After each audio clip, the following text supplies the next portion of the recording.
Hello everybody, and thank you for sharing your time with me.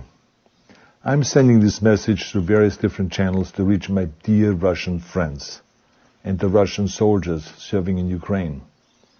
I'm speaking to you today because there are things that are going on in the world that are being kept from you. Terrible things that you should know about. But before I talk about the harsh realities, let me just tell you about the Russian who became my hero. In 1961, when I was 14 years old, a very good friend of mine invited me to come to Vienna and to watch the World Weightlifting Championships. I was in the audience when Yuri Petrovich Vlasov won the World Championship title, becoming the first human being to lift 200 kilograms over his head. And somehow a friend of mine got me backstage. All of a sudden, there I was, a 14-year-old boy, standing in front of the strongest man in the world. I couldn't believe it. He reached out to shake my hand. I still had a boy's hand. He had this powerful man's hand that swallowed mine. But he was kind, and he smiled at me. I will never forget that day. Never. I went home and I put his photo above my bed to inspire me when I started lifting weights. My father told me to take down that picture and to find a German or an Austrian hero. He got really angry, and we argued back and forth. He didn't like Russians because of his experience in the Second World War. You see, he was injured at Leningrad, where the Nazi army that he was part of did vicious harm to the great city and to its brave people. But I did not take the photograph down, no, because it didn't matter to me what flag Yuri Vlasov carried. My connections to Russia didn't stop there, by the way. Oh, it actually deepened when I traveled there with bodybuilding and for my movies and met all my Russian fans. And on one of those trips, I remember, I met Yuri Vlasov once again.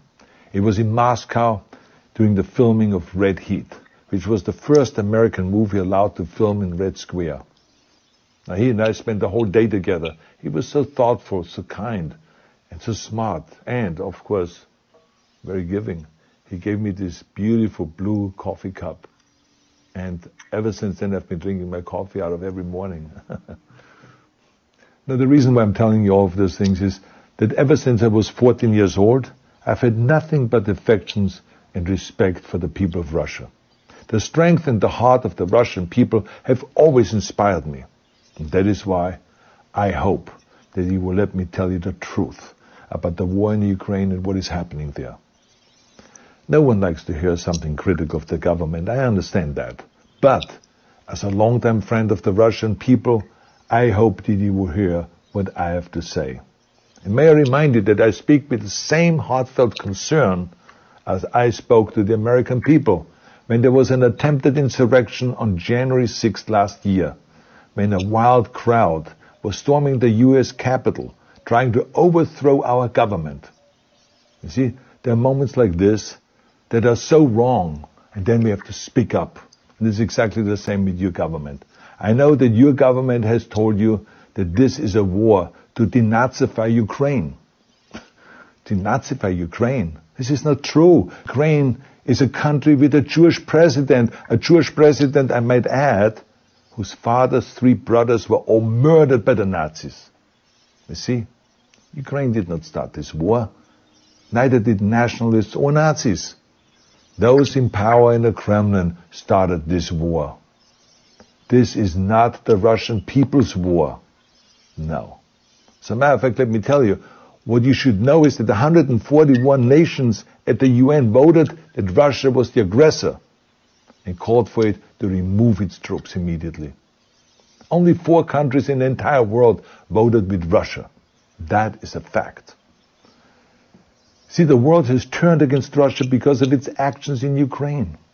Whole city blocks have been flattened by Russian artillery and bombs, including a children's hospital and a maternity hospital. 3 million Ukrainian refugees, mainly women, children, and elderly, fled their country, and many more are trying to seek to get out. It is a humanitarian crisis. Because of its brutality, Russia is now isolated from the society of nations. You're also not being told the truth about the consequences of this war on Russia itself. I regret to tell you that thousands of Russian soldiers that have been killed.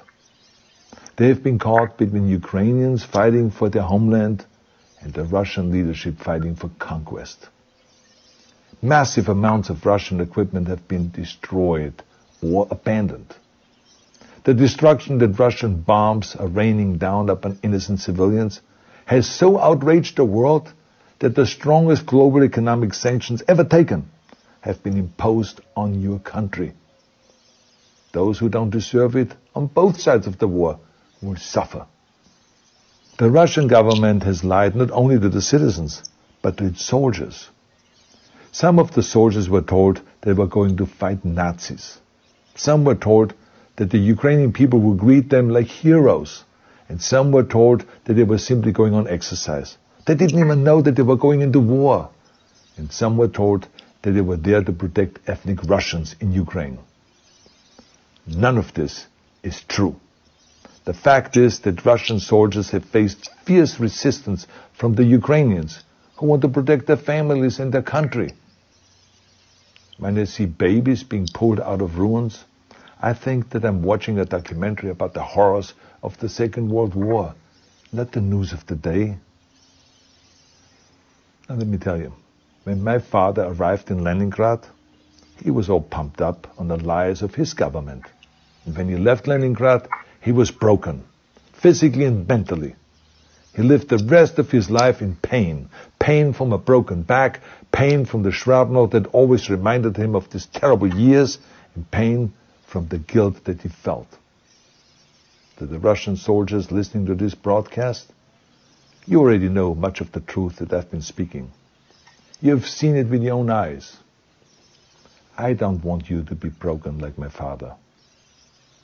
This is not the war to defend Russia that your grandfathers or your great-grandfathers fought. This is an illegal war. Your lives, your limbs, your futures are being sacrificed for a senseless war condemned by the entire world. Now, to those in power in the Kremlin, let me just ask you, why would you sacrifice this young man for your own ambitions? To the soldiers who are listening to this, remember that 11 million Russians have family connections to Ukraine. So every bullet you shoot a brother or a sister. Every bomb or every shell that falls is falling not on an enemy, but on a school, or a hospital, or a home. I know that the Russian people are not aware of such things are happening. So I urge the Russian people and the Russian soldiers in Ukraine to understand the propaganda and the disinformation that you are being told. I ask you to help me spread the truth. Let your fellow Russians know the human catastrophe that is happening in Ukraine. And to President Putin I say, you started this war. You are leading this war. You can stop this war. Now, let me close with a message to all of the Russians who have been protesting on the streets against the invasion of Ukraine. The world has seen your bravery. We know that you have suffered the consequences of your courage. You have been arrested, you have been jailed, and you have been beaten. You are my new heroes. You have the strength of Yuri Petrovich Vlasov. You have the true heart of Russia. My dear Russian friends, may God bless you all.